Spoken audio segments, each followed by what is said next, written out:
তোমরা যদি আমার নবীরে পেয়ে যাও ঈমান আনবা, আর দুনিয়াতে যায়া বলবা আমার বন্ধু নবী আসতেছে। জোরে কোনা সুবহানাল্লাহ। কে আসতেছে? আর জোরে কোনা কে আসতেছে? এই কথা বলার পরে 1,24,000 পয়গম্বর সব দুনিয়াতে আয়েশা বলছে আমার নবী আসতেছে আসতেছে।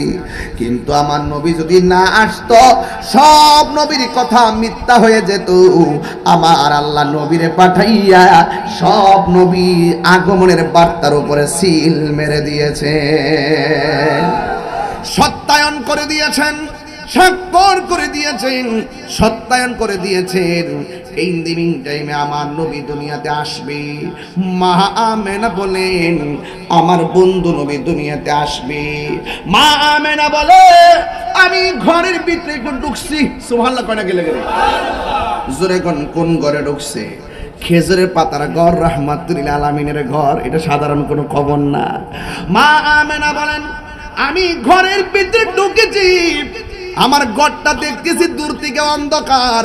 আমি যেই মাত্র ঘরের ভিতরে ঢুকলাম, আমি দুইকা দেখলাম হঠাৎ করে ঘরটা আলো হয়ে গেছে। আপনারা বলেন আমি যে স্টেজে উঠছিলাম, স্টেজে ওঠার পরে কারেন্ট গেছিল নি? ওঠার পরে মাঝে মাঝে আপনারা মোবাইলের লাইট জ্বালছিলেন নি? আসার সময় দেখছি আলো, ওঠার পরে অন্ধকার। কিছুক্ষণ পরে আবার আলো আসলো। মনে মনে ভাবলাম মনে করে জেনারেটর দিছে, নাহলে কারেন্ট আইছে, একটা তো হইছে। মা আমানা বলে আমি দূর থেকে দেখতেছি আমার ঘরটা অন্ধকার।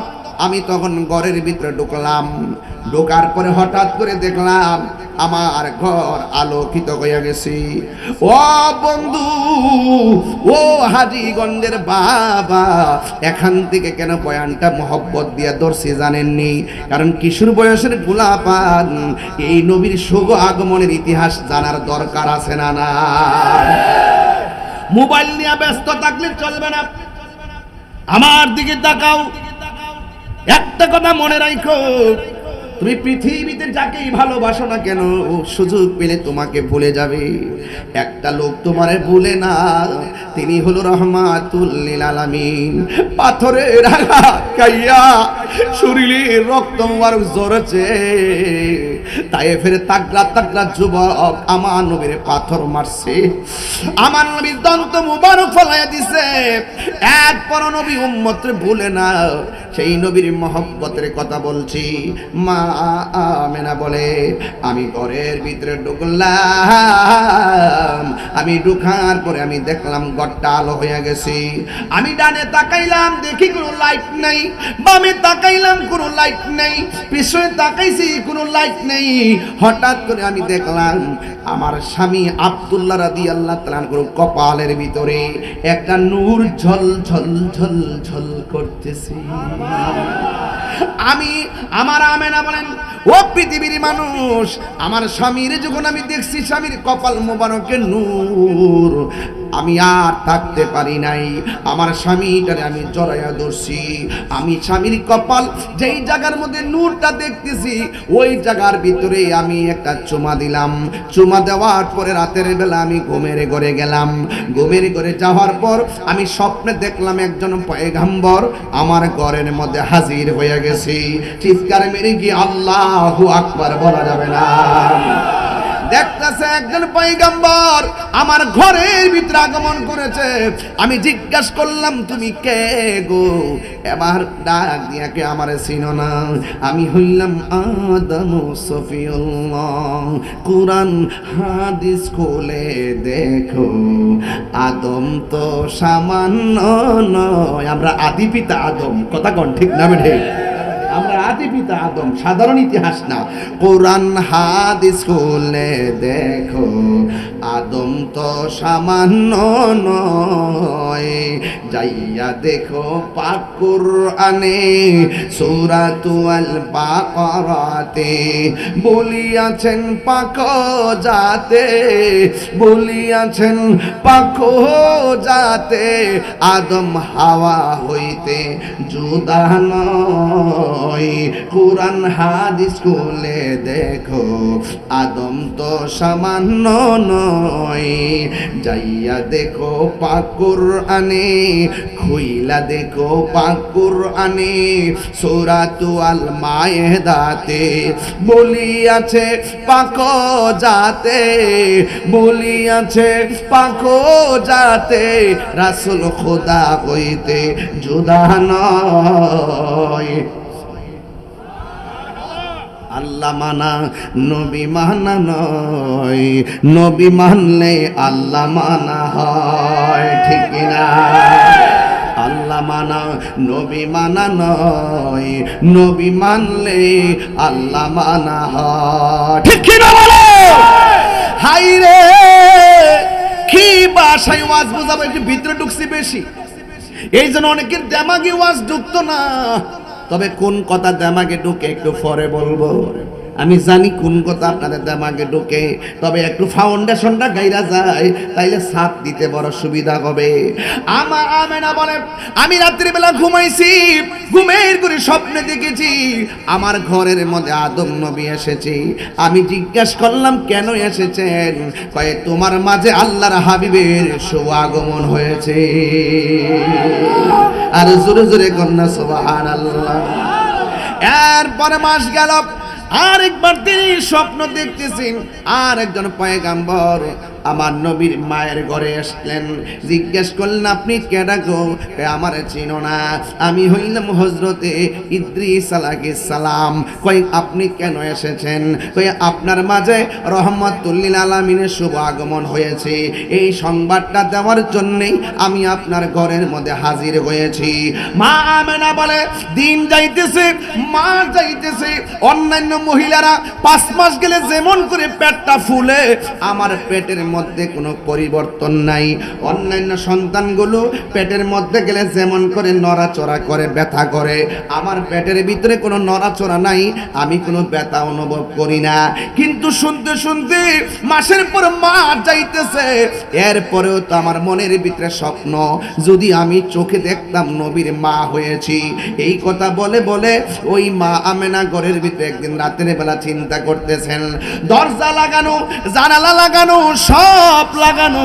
ওই মুহূর্তে মা আমেনা বলেন, আমি রাতের বেলা একটু চিন্তা করতেছি, আই থিঙ্কিং অ্যাবাউট মাইসেলফ, আমি আমার জীবন নিয়ে চিন্তা করছি। আমি শুধুমাত্র সংবাদ শুনতেছি নবী আসতেছে, কিন্তু বাস্তবে দেখতেছি না, কখন আমি দেখব। ইন দি মিন টাইমে একটা মনের ভিতরে তামান্না অস্থির অস্থির শুরু হইয়া গেছে। ঠিক ওই মুহূর্তে মা আমেনা বলে, আমি যখন রাতের বেলা বড়ই ডিপ্রেশনে পড়ে গেছি, আমি গভীর রজনীতে দেখলাম আমার ঘরের ভিতরে সবুজ রঙের একটা পাখির আগমন হয়েছে। হাজীগঞ্জের গাছের ডালের পাখির ডানা হলো 2টা। আর মা আমেনা বলে, আমি যে পাখিটা দেখছি সবুজ রঙের, ওই পাখির ডানা হলো একটা। আমার আর বোঝার বাকি নাই, এখানে আল্লাহর কুদরতি খেলা শুরু হয়ে গেছে। আল্লাহু আকবার বলেন না কেন? নবীর উম্মতের, আমরা নবীর উম্মত হয়েছি আর নবীর আগমনের কথা বলতেছি। আপনারা কি রাগ করতেছেন নাকি আবার? আর রাগ করতেছেন নাকি আবার? আর নবীর কথা বললে রাগ করেন কেন এবং মন খারাপ হবে কেন? মা আমেনা কয় আমি দেখতেছি। আচ্ছা আপনারা বলেন, হাজীগঞ্জের গাছের ডালের পাখির ডানা কয়টা? মা আমেনা দেখছে কয়টা? এক ডানা নিয়ে যখন মা আমেনার শরীরের মধ্যে শুধুমাত্র টাচ করছে, মা আমেনা বলেন, এই পাখিটা যখন আমার শরীরের মধ্যে টাচ করেছে, আমার মনের জ্বালা শুরু হয়ে শেষ হয়ে গেছি। হঠাৎ করে আমি দেখলাম একটা পেয়ালা আমার ঘরের ভিতরে ঢুকছে, ওই পেয়ালার ভিতরে শরবত। আমি শরবতটা পান করলাম। শরবতটা পান করার পরে আমার দেহের জ্বালা, মনের জ্বালা পানি হয়ে গেছে। আপনারা জবান খুলে বলুন, শান্তি দেওয়ার মালিক কে?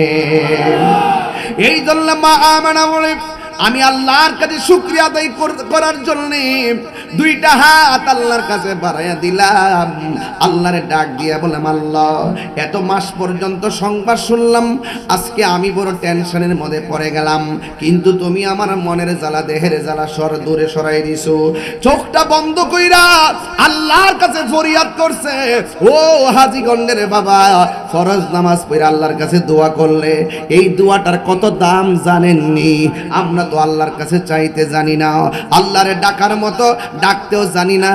ডাকতে গেলে মুখ দিয়া যদিও বলি আল্লাহ আমরার গুনাহ মাফ কইরা দাও, সকালে বলি আল্লাহ গুনাহ মাফ কইরা দাও, বিকাল বেলা এই মুখ দিয়া আবার সুদের ঘুষের টাকা।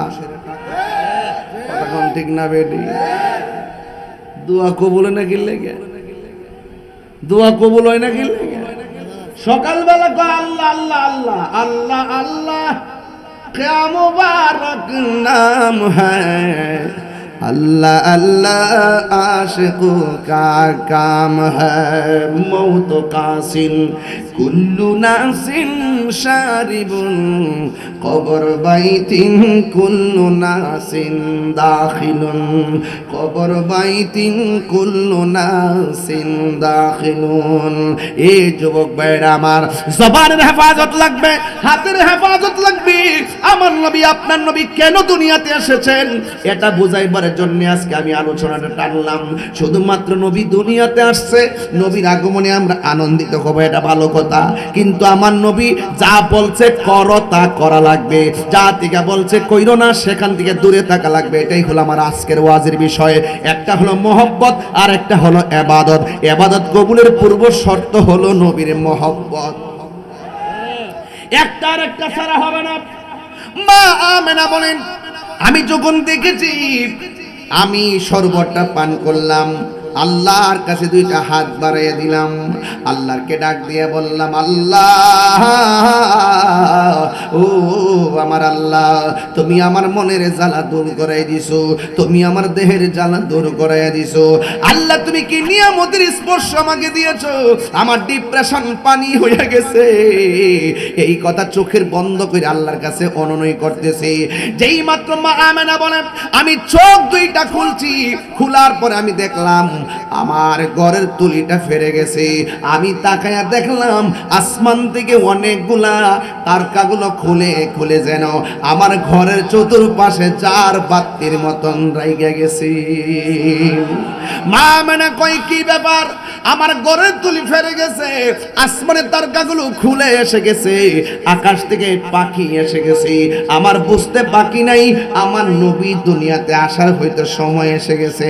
মা আমেনা বলি আমি চোখ খুললে দেখি আমার ঘরের ভিতরে ঢামনে একটা পর্দা, এটা হলো নূরের পর্দা, পিছনে আর একটা পর্দা, ডাইনে একটা পর্দা, বামে একটা পর্দা, চারপাশে চারটা পর্দা। আমি দেখতেছি প্রত্যেকটা পর্দার উপরে আলতো আলতো করে নারী দেখা যায়, নারী মহিলা দেখা যায়। আমি দেখলাম প্রথম পর্দা থেকে পর্দাটা সরে গেছে, আমি তাকে দেখলাম একটা মহিলা। আমি জিজ্ঞাসা করলাম কে গো, কি তোমার পরিচয়? ওই মহিলা কই আমারে চিনো না, আমি হইলাম হযরতে মা হাওয়া। কই কেন এসেছেন? কই এতদিন শুনছো নবী আসতেছে, আজকে নবীরে রিসিভ করার জন্য আল্লাহ পাক আমাকে তোমার ঘরে পাঠাইয়া দিছি।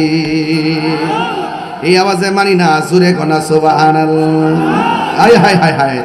ও বন্ধু, এই হাজীগঞ্জের আমির মেমোরিয়াল স্কুলের পাশে যত মহিলা আছে দেখবেন প্রেগন্যান্সির ব্যথা হলে পাশের মহিলা আসে।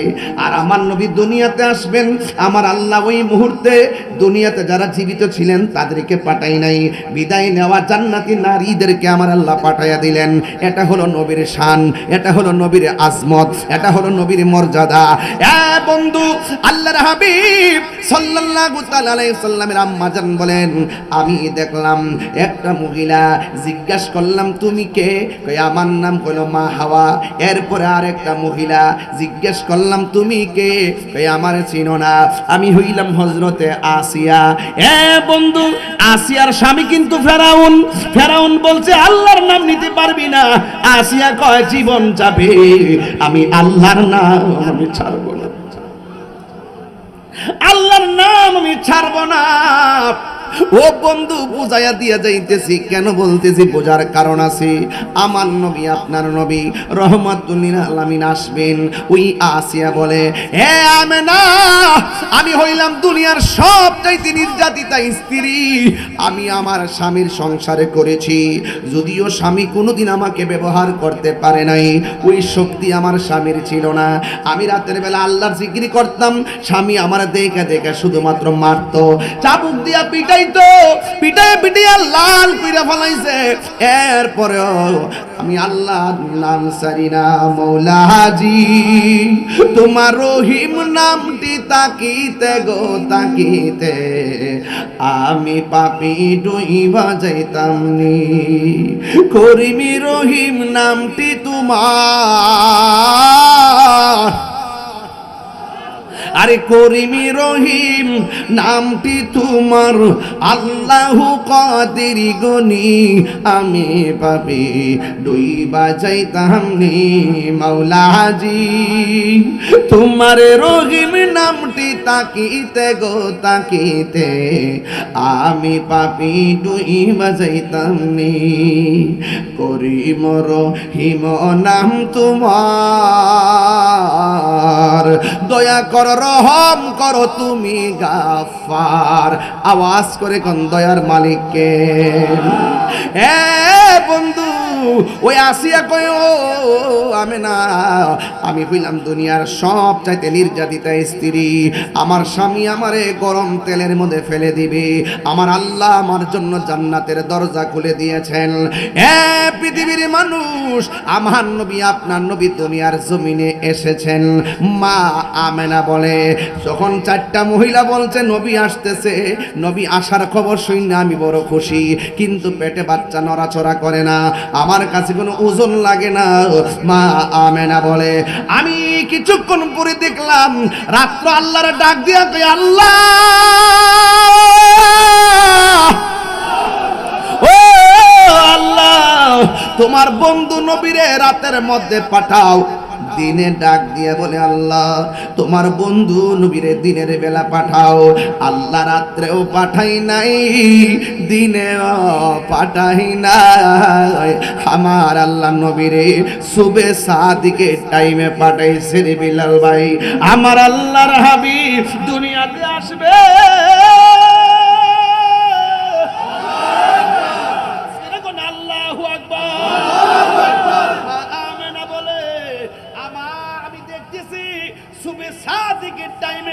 অন্যান্য সন্তান মার পেট থেকে যেমনি আসে, আমার নবী এমন ভাবে আসে নাই। আমার নাবি মুনের নিচ দিয়া, নাবি মুনের বাম পাশ দিয়া একটা নূরের জ্যোতি বাইর হইছে। এই নূরের জ্যোতির আলোতে শাম দেশের অন্ধকার প্রাসাদ আলোকিত হয়ে গেছে। তিনবার কোন ইয়া রাসূলুল্লাহ,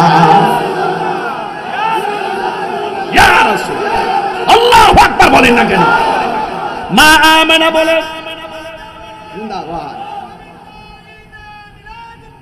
জিন্দাবাদ।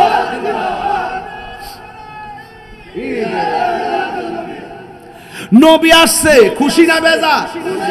আর কথা কোন, খুশি না বেজা? নবী আসছে খুশি।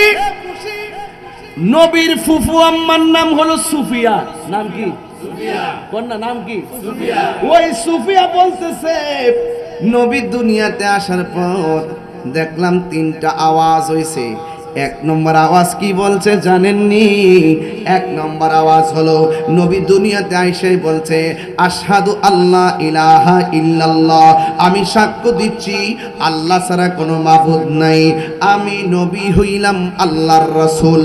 তিন নম্বর, দুই নম্বর, এক নম্বর বলছে আল্লাহ ছাড়া কোনো মাবুদ নাই। এখান থেকে হলো ইবাদতের ওয়াজ শুরু হয়ে গেল। এতক্ষণ বলছি মহব্বতের ওয়াজ, এখন বলবো ইবাদতের ওয়াজ। এখন নবী বলছি আশহাদু আল্লাহ ইলাহা ইল্লাল্লাহ, আমি নবী সাক্ষ্য দিচ্ছি আল্লাহ ছাড়া মাবুদ নাই। এখন তুমি কেল্লা বাবারে আল্লাহ কইলে ঈমান থাকবো নি? ওয়াজ বুঝতেছেন না আপনারা? আমাকে সময় দিতে হবে। আমি হুট করে ওই যে টাইম না, ওই যে হুট করে বুঝাইলাম নিতে পারতাম না। আমার গাট মাইরা আমার যাইতে গাটটা মারতই। আল্লাহ ছাড়া কি কোনো ইলাহ আছে? আল্লাহ ছাড়া কি কাউকে সেজদা করা যাবে? শাহজালালের মাজারে যায় কি সেজদা করা যাবে? শাহপুরান ইয়ামুনি রহমাতুল্লাহের মাজারে গিয়ে কি সেজদা করা যাবে? কল্লা শহীদের দরবারে কি সেজদা করা যাবে? আপনারা বলুন, মাজার কি সেজদার জায়গা না জিয়ারতের জায়গা? জিয়ারতের ভিতরে সূরা ফাতিহা আছে না নাই? ইখলাস আছে না নাই? তেলাওয়াত আছে না নাই? দুরূদ আছে না নাই? ইস্তেগফার আছে না নাই? সব জিয়ারতের ভিতরে শুধু আল্লাহর কালাম, নবীর দুরূদ। এরপরে অনেকে তাহিরিরে কয় মাজার পূজারি।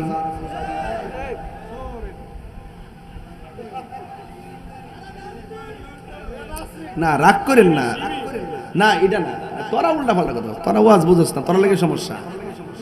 তোরা যদি আমরা ওয়াজটা বুঝে বুঝে প্রচার করতি তাহলে অনেক বহুত লাভ হইতো। আমি পরিষ্কার কথা বলছি ভাই সাহেব। আমি কি বলছি? মাজার কি সেজদার জায়গা না জিয়ারতের জায়গা? আমরা কি মাজারে সেজদা করি? সেজদা করলে কি ঈমান থাকবে? আল্লাহ ছাড়া কাউকে কি সেজদা করা যাবে? মাথা নত করব কার কাছে? চাইবো কার কাছে?